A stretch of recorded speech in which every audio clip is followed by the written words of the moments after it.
Now we're going to look at our second famous distribution, and this one is called the geometric distribution, but we're going to start with an example again. So here's our example this time. I decide to roll a fair dice until I roll a 6, and then I'm going to stop. What's the probability that this first 6 I get comes up on the 5th roll? So, what's the probability that we get the first 6 on the 5th roll? Well, for it to be the first 6, it must be that on rolls 1, 2, 3, and 4, we don't get a 6. So first we have to not get a 6 on rolls 1, 2, 3, and 4. And each time the probability of not getting a 6 is 5/6, because there are 5 other outcomes. And that's got to happen 4 times in a row, so that's 5/6. But then our 5th roll does have to be a 6. So then our 5th roll does have to be a 6. Gives us that. So we have a 5/6 for each of the first 4 rolls that are failures, and then a 1/6 for our 5th roll, which is a success. If you work this out, I think it comes up as about 8%. And so what we've just seen there is our first special case of the geometric distribution. So let's define that. So again, let x be a discrete random variable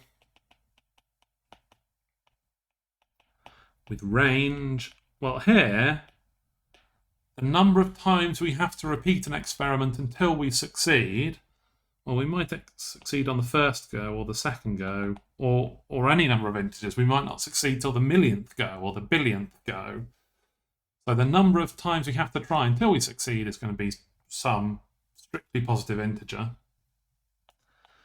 And the probability mass function here is, well, we have to fail x minus 1 times and then succeed on the xth time.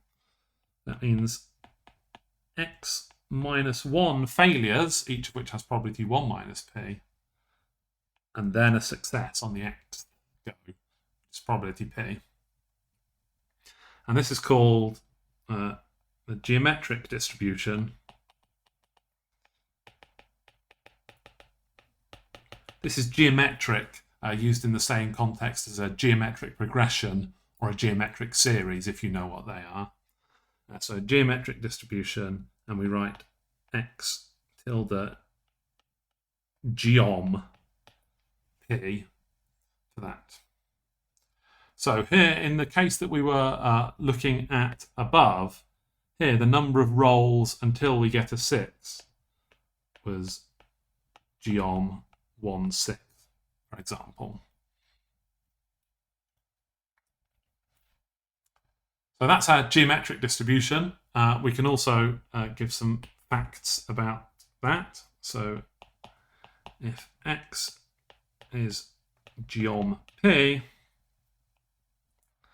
then expectation of x is 1 over p, and variance of x is 1 minus p over p squared.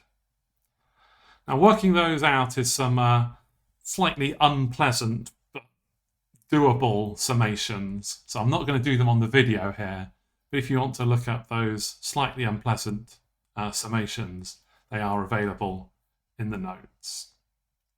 There is one thing I want to say, though, here, which is a bit of a warning. Note that here we defined a geometric distribution as the number of trials up to and including the first success. That was a number like 1, 2, 3, 4. Some other places that you might read, like some books you look at, might count the number of failures before the success. So we are counting the success, but some people don't. And so their number will be 0, 1, 2.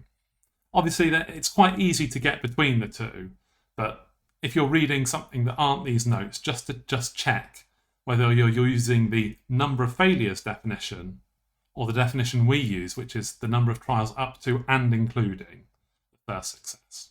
Slightly annoyingly, R, the computer program R, uses the number of failures definition. So we'll discuss that in the R worksheet where we talk about this sort of thing, which isn't this week, which is later. But if you're reading other things apart from these notes, keep an eye on which type of geometric distribution you're learning about.